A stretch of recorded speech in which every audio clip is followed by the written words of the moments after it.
인간이 하나님이 이 인간에게 창조하실 때 주신 것이 두 가지인데, 첫째는 선천적으로 주신 게 있어요.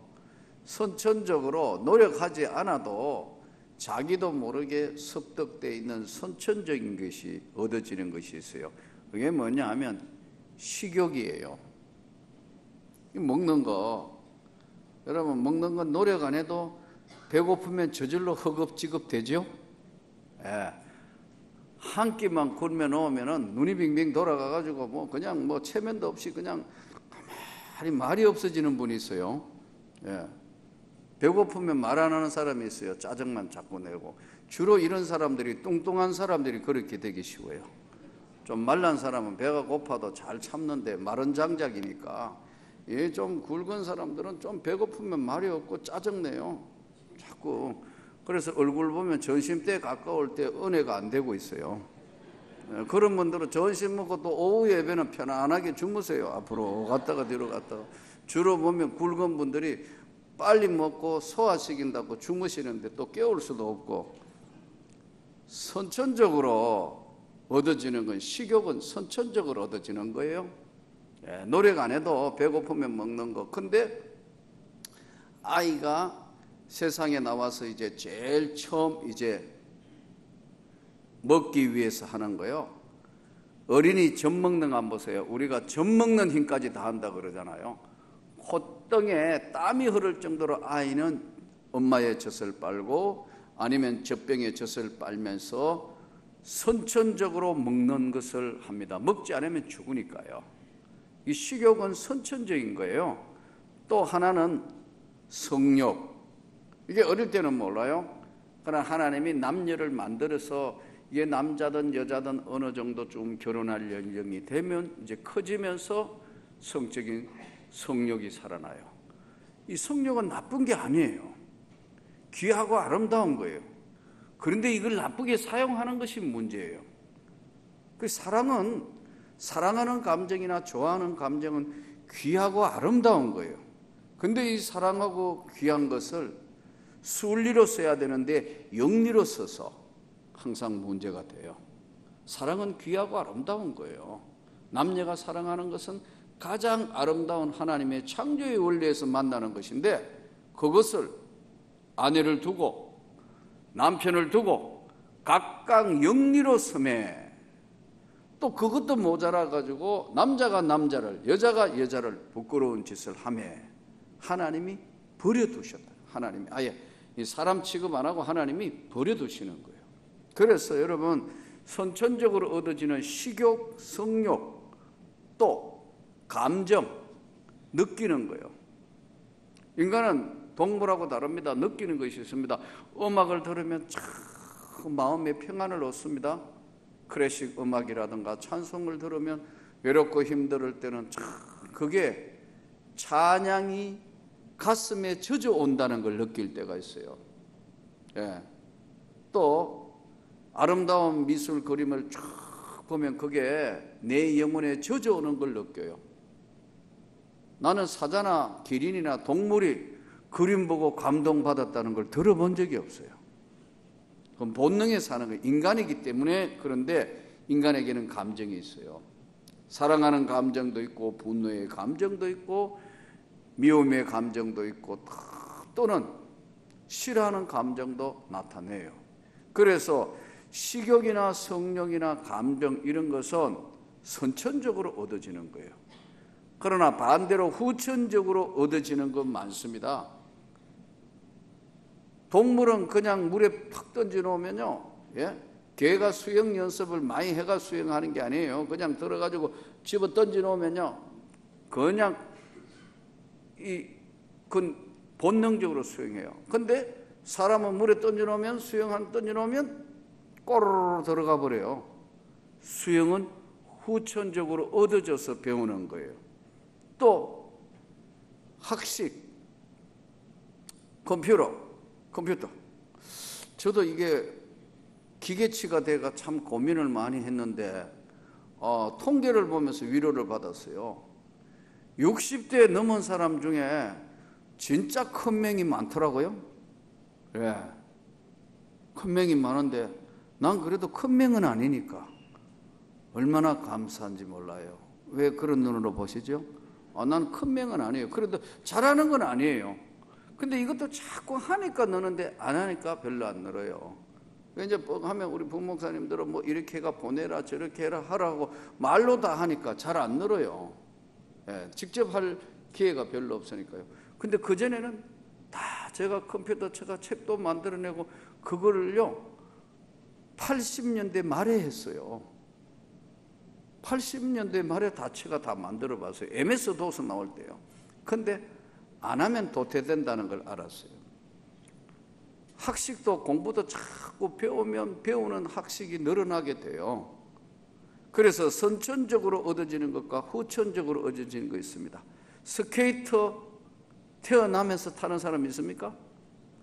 엉덩방아 한 300분은 엉덩방아 넘어지고 해야 스케이트 배우는 거 아닙니까? 예. 연세 많은 어른들 중에도 인라인 스케이트 하는 사람이 있더라고요. 막 폼자면서 하는데요. 대단하다. 대단해. 저 연세에 70 넘었는데 인라인 스케이트 타면서 막 하는 분이 있어요. 그건 훈련하고 노력해야 되거든요. 자전거 그냥 되나요?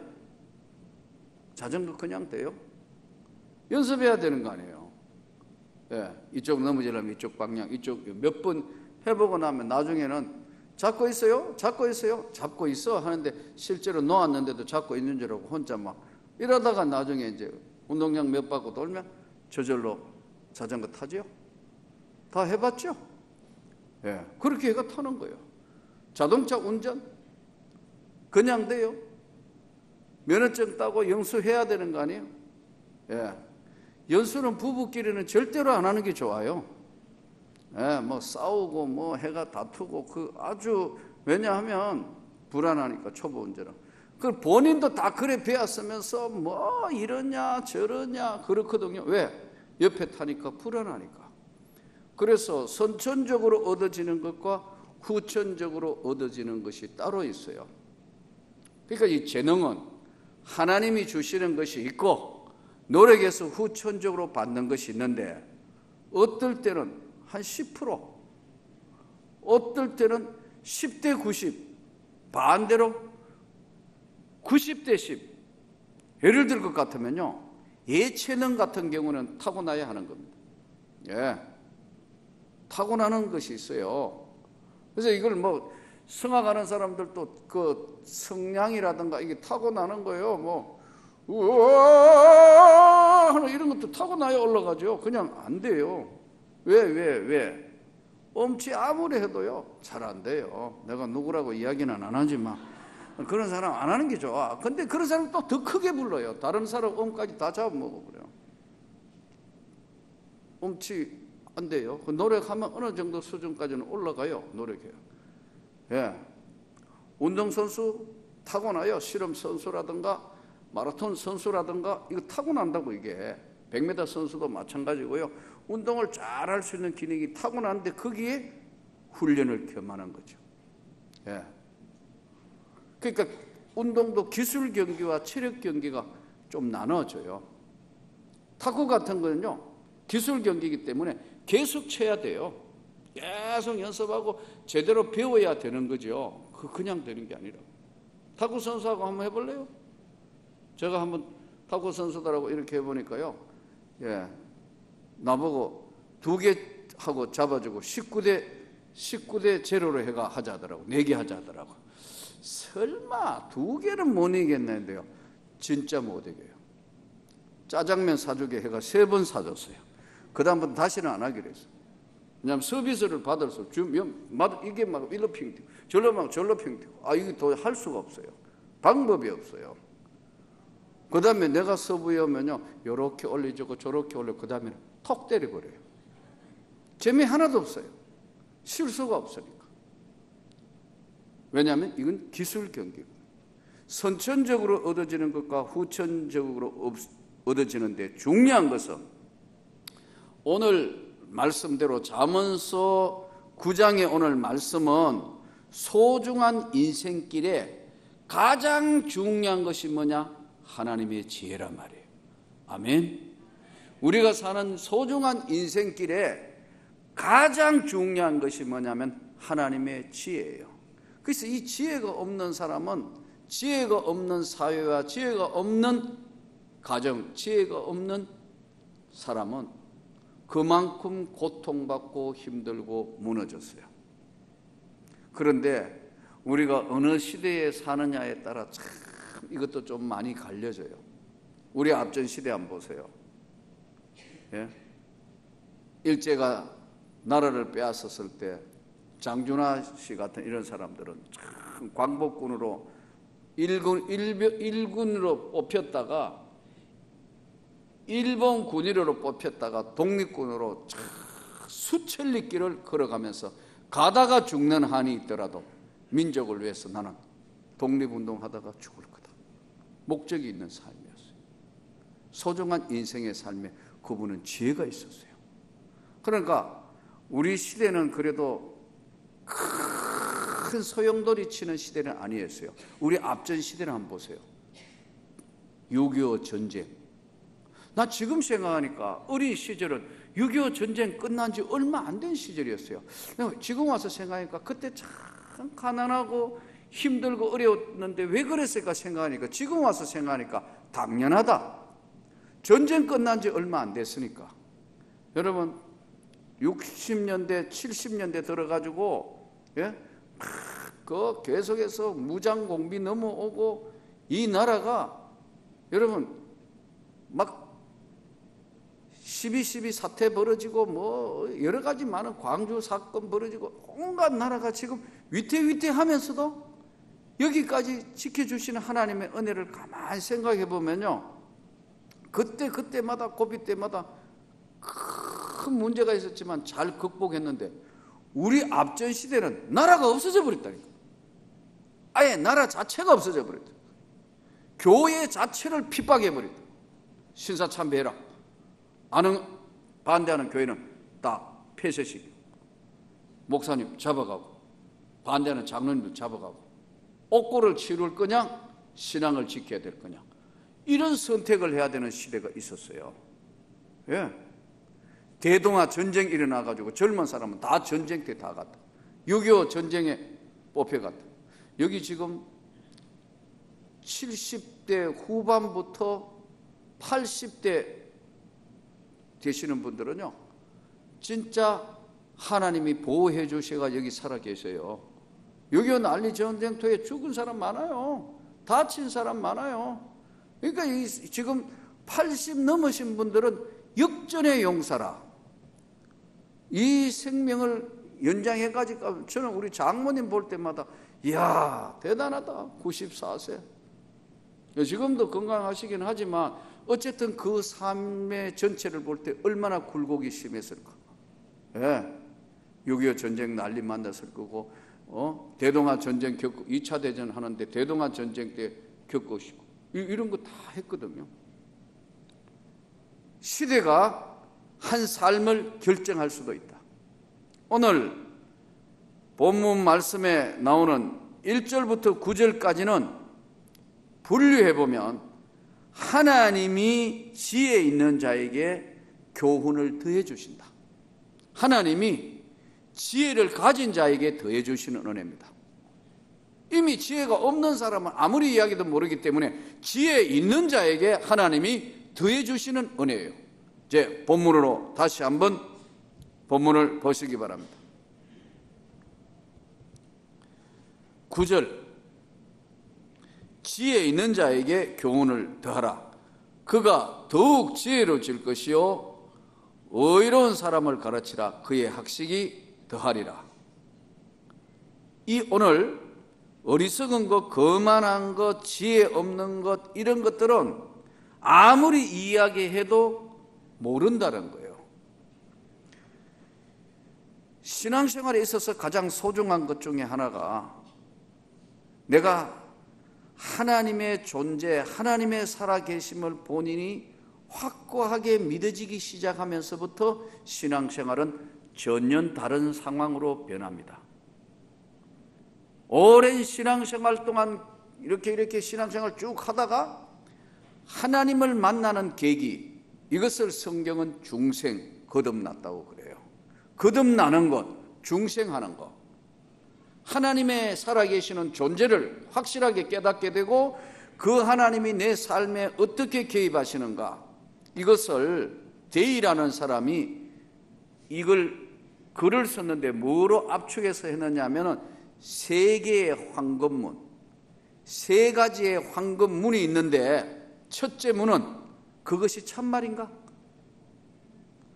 여러분, 하나님이 살아계신 걸 믿습니까? 참말이냐? 성경이 하나님의 말씀이 진짜 말씀이냐? 데이가 세 개의 황금문을, 신앙생활은 세 개의 황금문을 건너가는데 첫째가 참말인가 하는 것을 확인하는 절차예요. 그래서 신앙생활은 오랜 시간 동안 그냥 와서 듣는 시간도 필요합니다. 그런 과정이 필요해요. 갈등하는, 회의하는 시간도 필요합니다. 그래서 첫 번째, 하나님의 말씀이 참말인가? 둘째는 그것이 진짜 필요한 건가? 세 번째는 그러면 그것이 정말 가능한 것인가? 딱 세 가지예요. 참말인가? 필요한가? 가능한가? 이 하나님의 말씀이 그대로 적용되는데 가능한가? 지혜는 진주보다 귀하니 너의 사모하는 모든 것으로 이에 비교할 수 없다. 그 지혜가 예수 그리스도예요. 그 지혜가 여러분의 삶에 거듭난 중생한 사람에게 믿음을 더하여 주시고 축복하여 주시고 예수 그리스도가 구주인 것을 아는 의로운 사람을 가르치라. 그의 학식이 더해지리라. 우리는 하나님의 은혜라는 것을 너무나 많이 듣고 많이 인식하고 있는 시대에 살기 때문에 하나님의 말씀에 대해서 그렇게 갈급해 본 적이 잘 없어요. 근데 여러분, 어느 날은 정말 갈급하다는 걸 느낄 때가 옵니다. 갈급하다. 근데 이게 갈급한 건 두 가지 원인으로 오는데, 하나는 내 영혼의 갈증이에요. 영혼의 갈증. 내 영혼이 너무너무 뭔가 채워지지 않는, 무언가로 채워지지 않는 게 있어요. 이럴 때요, 나는 여러분들에게 정말 한번 주님을 만나는 경험을 하기를 원합니다. 영혼의 갈증. 이 영혼의 갈증은 하나님 앞에 나오는 통로가 되기도 합니다. 대부분 보면 영혼의 갈증이 좀 있어도 아이고 뭐 그렇고 그런 거지 뭐 이렇게 해가지고 자신과 타협하는 경우들이 많습니다. 타협하는 경우가 많아요. 그래서 한 번 더 신앙에 큰 변화를 가져올 수 있을 텐데 대부분 거기서 타협해요. 이거 문제가 뭐냐면, 이렇게 신앙생활을 하면 안 되는데도 본인은 스스로는 제일 잘하는 줄 아는 거예요. 여기에 문제가 생깁니다. 그 대표적인 사람이 바리새인이에요. 예수님이 제일 싫어했어요. 그 다음에 사람들을 싫어한 게 서기관을 싫어했어요. 서기관은 다 잘 알아요. 성경을 기가 막히게 구약 성경을 잘 외우고 알아요. 그런데 주님은 바리새인과 서기관을 싫어했어요. 누가복음 18장에 나오잖아요. 과부와 재판관 이야기. 바리새인과 죄인의 기도.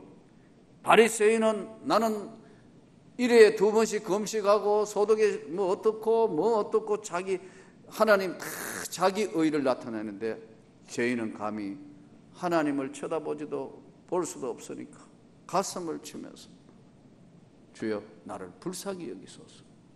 누구의 기도를 들었느냐? 예수님이 그러잖아요.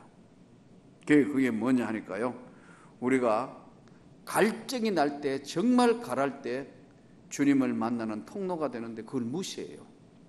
저는 여러분이 정말 가난한 심령이 되어서 주님 앞에 간절히 구하고 그 주님과 동행하는 삶이 될 수 있기를 바랍니다. 1924년도에 지금 우리 아시아 올림픽 하고 있지만 1924년 제8회 런던 올림픽 때에 100m 선수로 뽑혔던 영국 대표 선수 에릭이라는 사람이요, 타임 테이블을 보니까 주일날 100m 시합을 하는 거예요.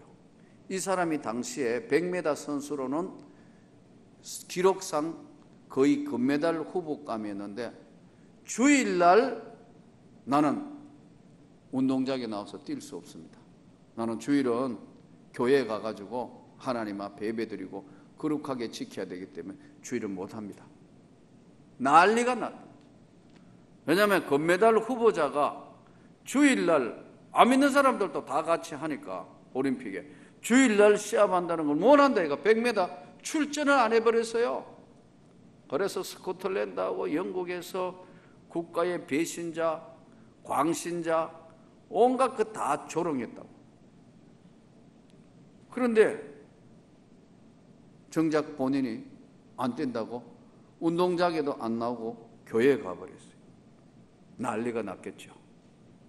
광신자다, 미쳤다, 조롱하고 아주 어려웠는데, 마침 100m는 이미 예선 결선이 다 끝났고 400m를 뛰는데, 이 사람은 400m 선수가 아니에요, 에릭은. 그런데 400m 출전을 100m를 이미 못했기 때문에 하겠느냐 했는데, 자기가 지원해서 100m를 안 했는 대신에 400m에 나갑니다. 여러분, 100m 선수가 400을 뛴다는 것은 그건 좀 어려운 거예요. 종목이 좀 다르기 때문에. 그런데 이제 출발을 했어요. 출발하자마자 400m를 100m 선수처럼 200m까지 인간의 한계가 나가는 게 100m씩으로 달리면 270m까지는 과학적으로 볼 때 뛸 수 있다 그래요. 270m까지는 100m의 속도로 200 선수하고 100 선수가 조금 다릅니다. 네.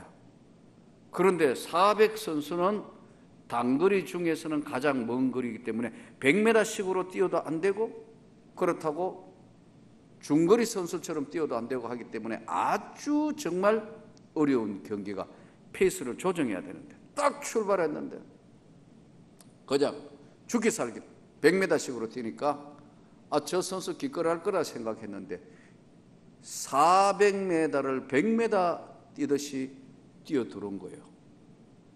당시 기록은 47초 6, 세계 신기록이 나온 거예요. 그래서 인터뷰를 한 거예요. 전부 어떻게 된 거냐 하니까, 나는 200m까지는 내 실력으로 달렸고 나머지 200m는 주님이 주신 힘으로 달렸다. 그 당시에 세계 신기록 나왔어요. 그래서 막 조국의 배신자, 광신자 하다가 갑자기 세계 신기록으로 400m 1등 하니까 또 이게 일약 스타가 됐어요. 대단했어요. 나이 24살짜리 에릭이 400m 끝나고 난 뒤에 인터뷰를 해가 다음 무슨 대회에 나갈 거고 어떻게 할 거, 그거 다 치우고 뭐냐면 자기는 중국에 선교사 나간다고 시합 끝내고 세계 신기록 끝내놓고요, 은퇴 발표해버렸어요. 또 난리가 났어요. 그런데 뒤도 안 돌아보고 중국의 텐진이라는 곳에 선교사 나가서 거기서 12년을 봉사합니다. 그리고 있다가 이쪽 저쪽 내륙 지역을 다니면서 교육, 선교 여러 가지를 하고 있다가 결국은 2차 대전이 시작되자면 2차 대전 때 웨이시엔이라는 포로 수용소에 잡혀가서 그는 순교하고 세상을 끝내게 돼요. 그때 나이 40대 중반이었다고. 여러분, 이런 사람들을 우리가 평범한 각도로 이해할 수 있겠냐는 거예요. 그는 올림픽에 금메달 땄을 때 행복한 것이 아니고, 나는 선교제에 가 있어서 가장 힘들고 어려운 사람들과 내가 우리 주님의 그 복음을 전할 때가 가장 행복했다 그래요. 이걸 어떻게 해석하겠어요? 여러분, 오늘 거듭난 구원의 하나님의 사람은 가장 인생에 소중한 것이 하나님의 지혜고 하나님의 은혜입니다. 우리가 이 은혜를 붙들고 있어야만이 이 험한 세상을 이길 수 있고 승리합니다. 대부분 보면 우리는 오늘 낮에도 잠깐 상담했습니다만 대부분 모든 일들을 거꾸로 합니다. 거꾸로. 지금까지 제가 봐도 정상적으로 하는 것보다는 거꾸로 합니다. 신앙생활도 감정 기복이 많은 사람이 있습니다. 어떨 때는 열심히 막 보이는데 어떨 때는 한 번도 안 보여. 신앙의 기복이 많다는 건 뭐냐면 감정신앙이 주도하기 때문에 그렇습니다. 나는 여러분들에게 주님의 말씀이 저와 여러분을 인도하기를 원합니다. 소중한 인생길에 있어서는 거듭난 사람에게만 하나님이 주시는 은혜와 축복과 선택과 영광이 있습니다. 그러나 동시에 오늘 에릭의 삶을 들여다보면 참 편안하게 살 것을 다 뒤로 하고 하나님의 은혜를 택한 것 보면 그 다음에 하나님의 나라에서 그런 사람들은 더 큰 상급을 받을 것입니다만은 평범한 우리 입장에서도 원칙을 지켜야 된다. 먼저 그의 나라와 그의 의를 구해라. 아멘. 먼저 그의 나라와 그의 의를 구하라. 그리하면 이 모든 것은 더하여 주시리라. 평생에 그는 에릭이 우리가 각자 좋아하는 외우는 성경 말씀이 있는데 사무엘상 2장 30절 나를 존중히 여기는 자는 내가 존중히 여기리라. 나를 멸시하는 자를 내가 경멸하리라. 나를 존중히 여기는 자는 나도 그를 존중히 여긴다. 아멘. 하나님을 정말 이 세상에 내 삶의 가장 소중한 분으로 나를 존중히 여기는 자는 내가 존중히 그를 여긴다. 예. 이것을 우리가 깊이 명심하고 신앙생활에 하나님 절대주의로, 예수 그리스도 절대주의로, 교회 절대주의로 신앙생활을 할 수 있기를 바랍니다. 다윗 왕과 사울 왕의 가장 두드러진 차이는 다윗 왕은 조그만 일에 시기하고 질투합니다. 왕이면서 부하 장군인 다윗이 만만천천 그 노래소리에 질투합니다. 왕은 왕의 그릇이 안 되는 거예요. 부하가 잘했고 사위된 게 잘하면 그걸 다 덮어주고 해야 되는데 일일이 다 그거 하니까 질투하는 거예요. 시기하는 거예요. 여러분 질투 시기가 처음에는 아무것도 안 보이면 질투하고 시기하면 자기도 망하고 자기 옆에 있는 것도 다 망해요. 시기하지 마시기 바랍니다. 우리나라 사람들 영혼 속에 아니 우리나라 사람뿐만 아니라 인간의 영혼 속에는 항상 상대적이기 때문에 시기하는 게 있어요. 솔직히 한번 물어볼게요. 여러분 구역 식구는 여러분이 구역장 여러분들이 잘 되기를 원하죠? 그렇죠? 또 옆에 있는 친구들 잘 되기를 원하죠? 그러나 여러분 같은 기간에 누가 덩뜨게 돈 버리고 잘 됐다 하면 별로지요? 아닌가요? 야 누가 이번에 뭐 참 그거 돼가지고 뭐 굉장하더라 지금 뭐 그 집이 잘 되고 뭐 복을 받았더라. 그러면요 아멘 아멘 하나님 감사합니다 하는데 아멘 나는 먹고 이래 되는 거예요. 아멘 다음에 감사합니다 감사합니다 이래 되는데 아멘 감사합니다 그 다음에 나는 먹고 이래 되는 거예요.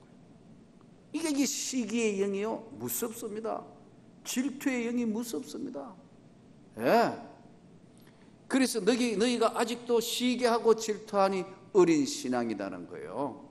근데 이 시기 질투는 없어진 것 같아도 자라나고 사울 왕이 그러잖아요. 아 다윗이 뭐예요? 사위 아니요.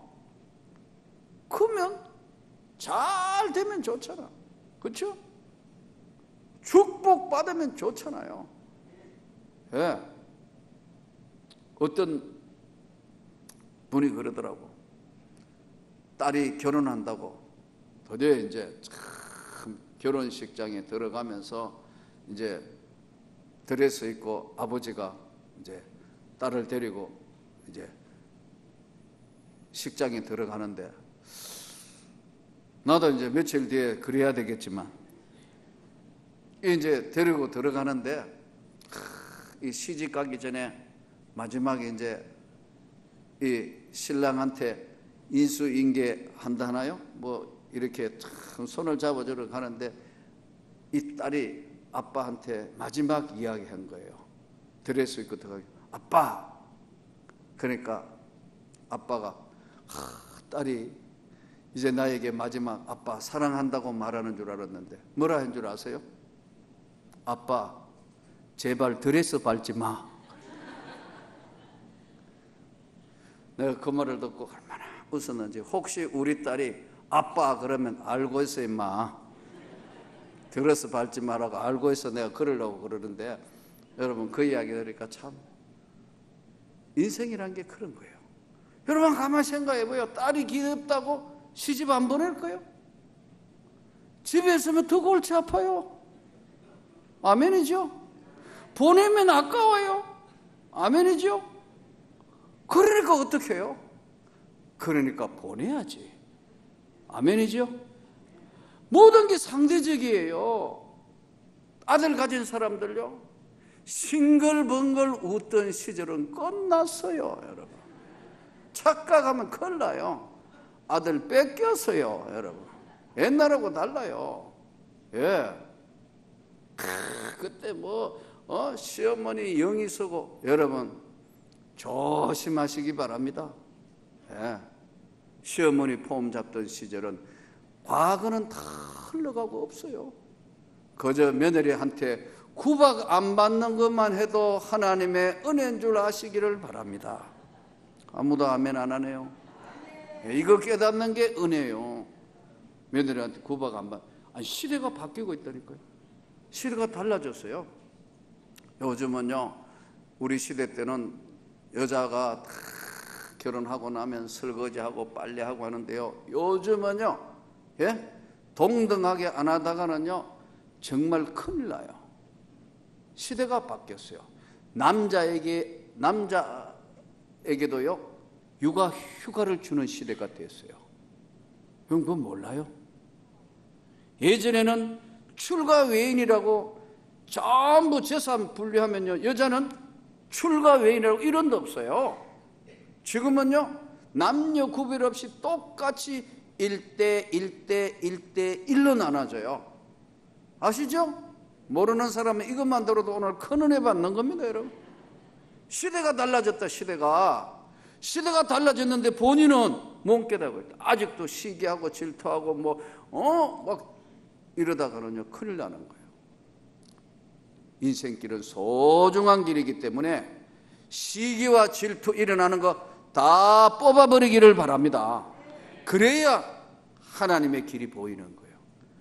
사울 왕은 시기와 질투에 하나님의 영광의 길, 지혜의 길, 축복의 길을 다 잃어버리고 나중에는 엔돌의 신접한 여인한테 가가지고 별짓을 다 한다고요. 근데 반대로 한번 보세요. 쫓겨가고 시기당하는 다윗은 여러 번 사울 왕을 죽일 기회가 있었지만 기름 부은 종에게, 하나님이 택한 기름 부은 종에게 나는 간섭하지 않는다는 거예요. 그는 하나님이 간섭해가 하나님이 알아서 할 줄로 알고 그냥 하나님 앞 손에 맡긴다고요. 그리고 결국 하나님이 교통정리해버려요. 여러분 나를 존중히 여기는 자를 나도 내가 존중히 여기리라. 하나님 앞에 존귀함 입을 수 있도록 끝까지 잘할 수 있기를 바랍니다.